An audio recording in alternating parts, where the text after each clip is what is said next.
Hello friends and dear student, एक बार फिर से आपका बहुत बहुत स्वागत है। तो ये हमारा चैप्टर नंबर 1 का लास्ट पार्ट है, जो कि है 7वां पार्ट। अगर आपने इसके पीछे के पार्ट्स नहीं देखे हैं तो जाके देख लीजिए। प्ले लिस्ट मैंने उसकी पूरी बना रखी है, pharmacology D pharma second year के नाम से। आप जाके प्ले लिस्ट में देखिए, आपको सारे पार्ट्स मिल जाएंगे।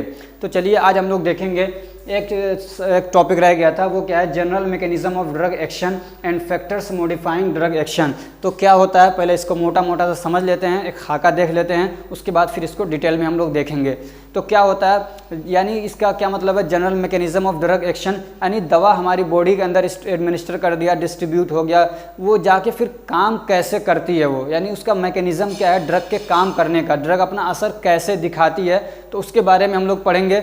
और दूसरा के and factors modifying drug action, और वो चीज़ें, वो फैक्टर्स जो ड्रग के एक्शन को मॉडिफाई कर देती हैं। मॉडिफाई का मतलब यहाँ पे ये समझिए कि उसको ज़्यादा से ज़्यादा यूज़फुल बना देती हैं, उसको ज़्यादा से ज़्यादा क्या करती हैं, यूज़फुल बनाती हैं। इसका ये मतलब नहीं कि उसके एक्शन को बढ़ा देती हैं, नहीं, एक्शन को बढ़ाना मॉडिफाई का मतलब नहीं है। नहीं तो अगर मान लीजिए एक्शन ज़्यादा बढ़ जाए तो वो भी क्या होता है, आदमी के लिए हार्मफुल होता है, और अगर कम रहे तो काम नहीं करेगा। तो मॉडिफाई का मतलब ये है कि वो फैक्टर्स, वो चीज़ें को हम जो ध्यान में रखेंगे जो दवा के यूज़फुलनेस को, यानी उसके फ़ायदेमंद होने को मतलब बढ़ा देती हैं। उसमें बहुत सारी चीज़ें हैं कि हमको कहीं पे घटाना पड़ेगा, कहीं पे बढ़ाना पड़ेगा। तो इस तरीके से दवा क्या पूरी तरीके से अच्छे से काम करेगी, जितना उसको मतलब काम करना चाहिए उतना ही काम करे, उसको बोलते हैं मॉडिफाइंग। तो चलिए देख लेते हैं डिटेल से।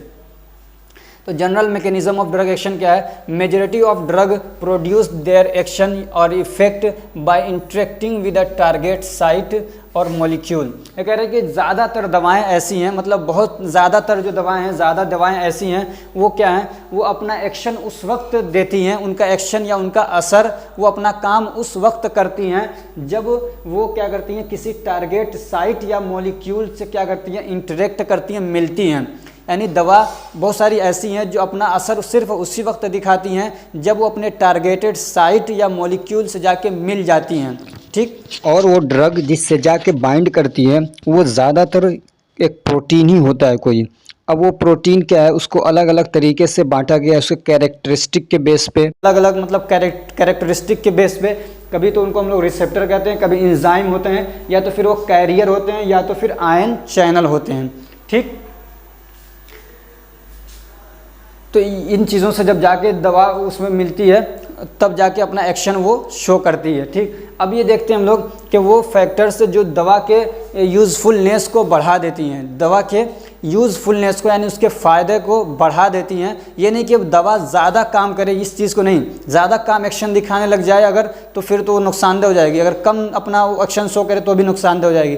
ये कि जितना उसको हमको ज़रूरत है उतना ही वो दवा अपना एक्शन शो करे, उसको बोलेंगे मॉडिफाइंग करना। तो वो फैक्टर्स, वो बातें जो हमको ध्यान में रखनी है ताकि दवा क्या है सूटेबल तरीके से काम करे।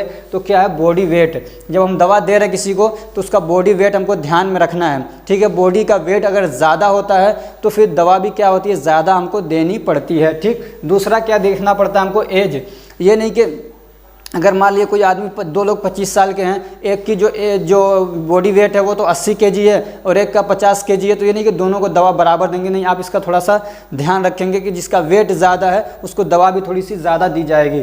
ऐसे ही एज का भी हमको ध्यान रखा जाता है। जैसे बच्चे जो होते हैं उनके अंदर बहुत सारा जो सिस्टम है अभी अच्छे से डेवलप नहीं हो पाता है। जैसे कि मान लीजिए लीवर का फंक्शन हो गया, किडनी का फंक्शन हो गया, ये दवा को क्या करते हैं, कुछ मेटाबोलाइज कर देते हैं, बाहर निकालने में काम करते हैं।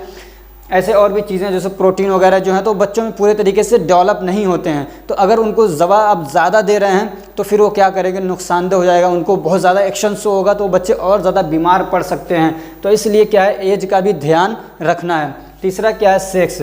जैसे कि सेक्स में मतलब ये कि जेंडर का ध्यान रखना है कि मेल और फीमेल का भी फ़र्क पड़ता है। बहुत सारी दवाएँ ऐसी होती हैं, बल्कि सब दवाओं का यही मैटर है कि वो मतलब जो फीमेल हैं उनके अंदर, जैसे कि मान लीजिए कोई फीमेल है, प्रेग्नेंट है, ठीक। तो अब उनको वो दवाएं जो नॉर्मली दे रहे हैं एक मेल को, वो उनको नहीं देंगे, इसलिए कि हो सकता है कि वो दवा जाके उस बच्चे को भी अफेक्ट करे, उस बच्चे को नुकसान पहुंचा दे जो उसके पेट के अंदर है। तो इसका भी ध्यान रखना अगर आप दवा को यूज़फुलनेस बनाना चाहते हैं, वरना तो पता चल रहा है आपने वही मतलब दवा जो हमको दे रहे थे आप एस्पिरिन, मान लीजिए एस्पिरिन, हमको दर्द था कहीं पे, हमको जो दवा दे रहे थे वही किसी फीमेल को आपने दवा दे दी तो बच्चे को जाके नुकसान पहुंचा देगा, तो आपको दवा फ़ायदेमंद नहीं हुई बल्कि क्या हुई, नुकसान पहुंचा दिया, तो आपके खिलाफ क्या है, आके FIR लिखवाना शुरू कर देंगे लोग। तो इसलिए इसका भी ध्यान रखना है कि दवा देते वक्त आपको ये भी ध्यान रखना है कि वो मेल है कि फीमेल है, उसके हिसाब से फिर उसकी कंडीशन भी जानना चाहिए कि अगर प्रेग्नेंट है तो उसको वो सारी दवाएं जो नॉर्मली दी जाती हैं वो नहीं दी जाएंगी,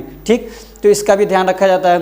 फिर रूट ऑफ एडमिनिस्ट्रेशन को भी देखा जाता है। ये नहीं कि मतलब जैसे कि मान लीजिए हम अगर कोई दवा पैरासीटामॉल है, अगर मैं IV उससे मुंह के ज़रिए से खा रहा हूँ, ओरल रूट से ले रहा हूँ तो 500 mg मुझे नुकसान नहीं करेगा। लेकिन अगर आपने IV दिया मुझे 500 mg अगर IV लगा दिया तो पता चला कि मैं खड़ा नहीं रह पाऊँगा, गिर जाऊँगा भड़ाक से, इसलिए कि उसका एक्शन बहुत ज़्यादा दिखेगा, ठीक है।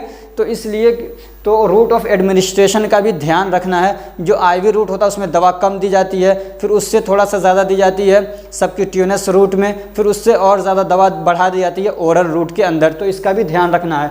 ऐसे ही टाइम ऑफ एडमिनिस्ट्रेशन का भी फ़र्क पड़ता है, टाइम का एडमिनिस्ट्रेशन का भी फ़र्क पड़ता है। तब पता चला है कि आपने टाइमिंग को मैनेज नहीं किया। अभी आपने सुबह में 7 बजे किसी को आपने दवा दी और फिर 9 बजे दे दी आपने, तो अभी तो वो दवा का असर अभी पूरा ख़त्म नहीं हुआ था, फिर आपने दूसरी दवा दे दी, तो ये टाइमिंग को मैनेज नहीं किया। बल्कि एक जो भी दवाएं होती हैं उनका एक हाफ़ लाइफ होता है, क्या बोलते हैं उसको, हाफ़ लाइफ बोलते हैं, कि कितनी देर तक उसका असर रहेगा, तो उसको भी ध्यान में रखा जाता है, ठीक है। और क्या होता है, डाइट एंड इन्वायरमेंटल फैक्टर्स भी क्या करते हैं, काम करते हैं। डाइट यानी आपने खाना खा रखा है, तो जैसे बहुत सारी दवाएं होती हैं जो कुछ खानों के साथ क्या करती हैं, इंटरेक्शन कर जाती हैं, रिएक्शन कर जाती हैं, समझिए, या तो उसके असर को बहुत ज़्यादा बढ़ा देती हैं या घटा देती हैं। तो डाइट का भी ध्यान रखना, लोगों को बताना भाई ये दवा खा रहे हैं तो इसके साथ में आप ये नहीं लेंगे। इसके एग्जाम्पल्स मैंने सोशल फार्मेसी के चैप्टर में बता दिया था।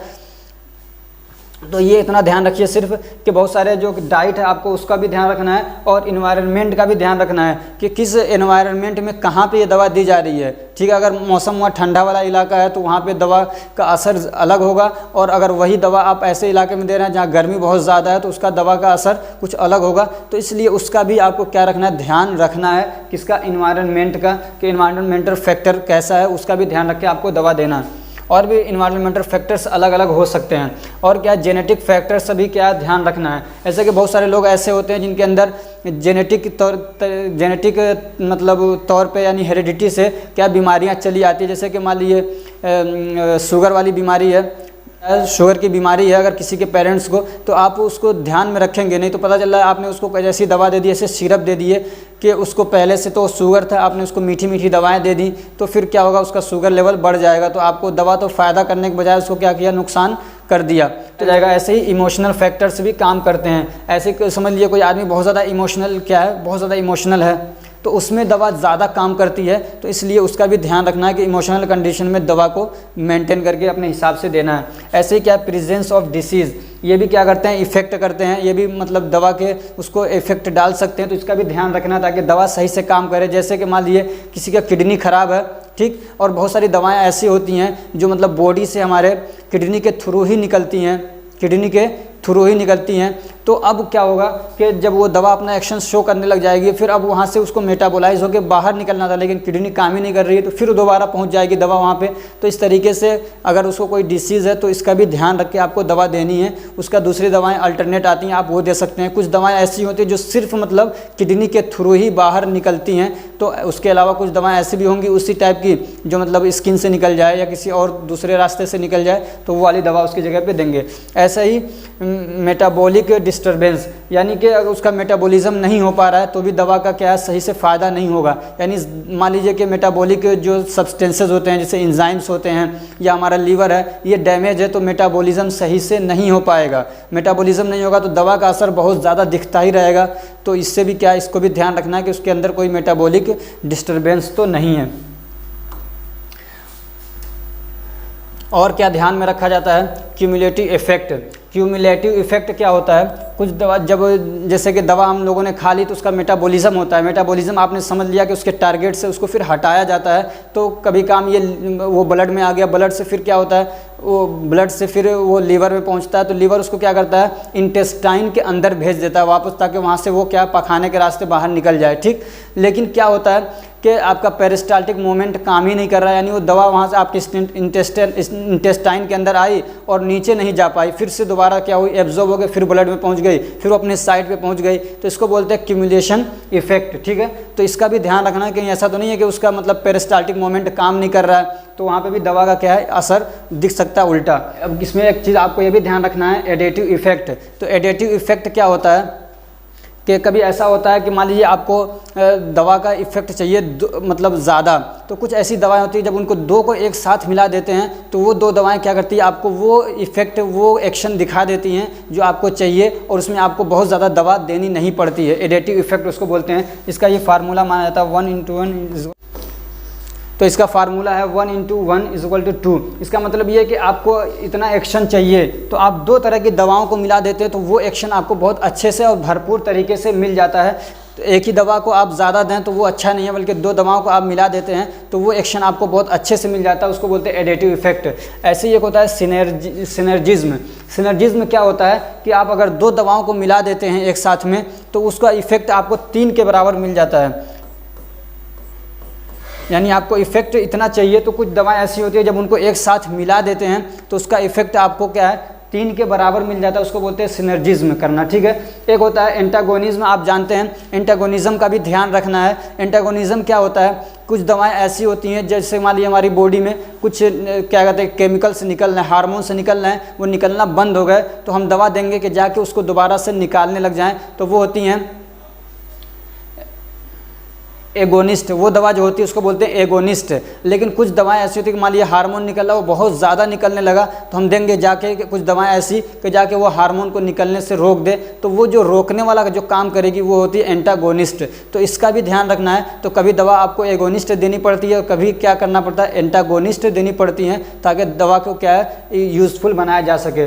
ऐसे ही एक चीज़ होता है टॉलरेंस। टॉलरेंस का भी ध्यान रखना पड़ता है। जैसे किसी को आपने बहुत दिनों तक कोई दवा देते रहे, मान लीजिए पैरासीटामोल बहुत दिनों तक खाता रहा, 100 mg उसको काम कर रहा था, सपोज दैट 500 mg उसको काम कर रहा है, तो जब उसको क्या हो गया टॉलरेंस हो गया, यानी अब 500 mg उसको देंगे काम नहीं करेगा, अब उसको आपको क्या करना, उसके लिए डोज बढ़ाना पड़ता है। ये कहते हैं कि इस दवा का ये आदी हो गया, ये दवा इसको काम नहीं कर रही है, तो उसको बोलते हैं टॉलरेंस हो गया। ठीक है, तो और एक होता है डिपेंडेंस। डिपेंडेंस क्या होता है कि बहुत सारे लोग ऐसे होते हैं जो ड्रग का नशा करते हैं। ठीक है, तो जो लोग दवा के मतलब पहले से ही आदी हो गए, जैसे कि कुछ लोग होते हैं हीरोइन लेते हैं, कोडीन वगैरह इस टाइप की दवाएं आती हैं, एनाल्जेसिक कुछ नींद वाली दवाएं आती हैं जैसे डायज़ेपाम है, तो अगर उसको मान लिया वो पहले से दवा का मतलब आदी है, वो पहले से ही उसको एक तरीके से अपने नशा के तौर पे कर रहा है, तो आप उसको अब वो दवा देंगे तो वो दवा क्या करेंगे, उसको वो काम नहीं करेगी, तो इसलिए उसको वहाँ पर डोज बढ़ा के देना पड़ेगा, तो वो होता है डिपेंडेंस। तो ये आज का जो हमारा ये चैप्टर नंबर 1 है ये कंप्लीट हो चुका है। अब हम मिलते हैं चैप्टर नंबर 2 के साथ। अगर ये हमारी कोशिश आपको अच्छी लग रही है तो वीडियो को लाइक कर दीजिए,